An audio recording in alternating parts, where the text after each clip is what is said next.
All right, so this is day 1 for me, and one of the things I'm supposed to do is to start tracking. So of course I'm going to weigh myself.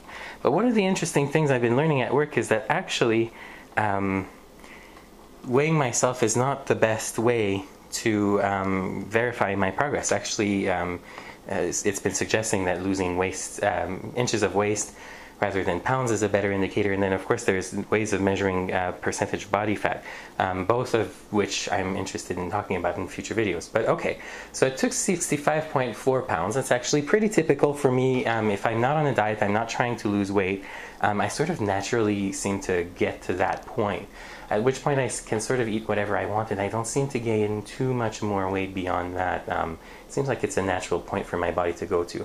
But anyway, so 265.4 pounds, that translates to about 120 kilograms, and I guess there's 0.071428 pounds in a stone, so I guess that's just shy of 19 stones. So naturally, of course, that makes my BMI really high. That is my ratio of weight to height, so I definitely want to do something about it.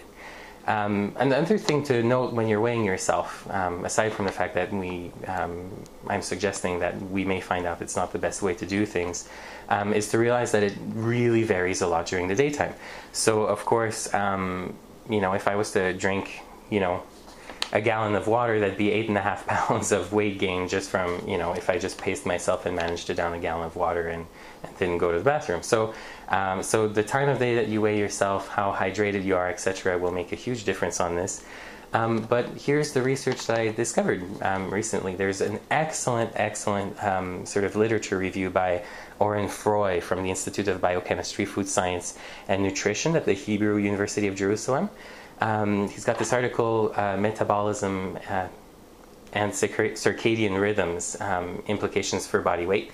And basically it goes through, the sort of the link between the daylight we experience and the retinohypothalamic tract that activates the suprachiasmatic nuclei of the anterior hypothalamus, and all these things that we actually learn in psychology, but usually more for things like the regulation of sleep. But what we find out from this article, if you don't know this information already, is that actually this very system also regulates lipogenic and adipogenic pathways. That is, our body knows, essentially, if I can just simplify it for you, our body knows night from day, not just by when you eat or how much activity you're doing, but actually also from the daylight that we experience. So if somebody was to basically live in a reverse cycle, that is, they'd be up all night, exposed to light, and been sleeping all day in darkness, the body would actually reverse sort of what it does with the metabolism, and the metabolism changes in that time. So part of the literature that's reviewed shows that at night we tend to be less prone to or less active in lipolysis, that is the breaking down of fats to create energy, and actually we're more prone to store energy. So it's as though we've evolved to, if at the end of the day we still have some food in the stomach, we won't need it soon, so let's turn it straight to fat. And so the body is sort of pre-programmed to do that. So what that says is two things.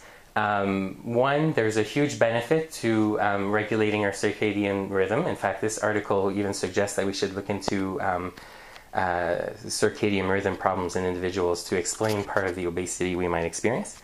And another one is that we shouldn't really be eating late at night, which is something I am prone to doing. So there's a new goal for me, is to maybe try and eat more during the day. And that's that. Link to the article, of course, posted, and that's that. Thank you.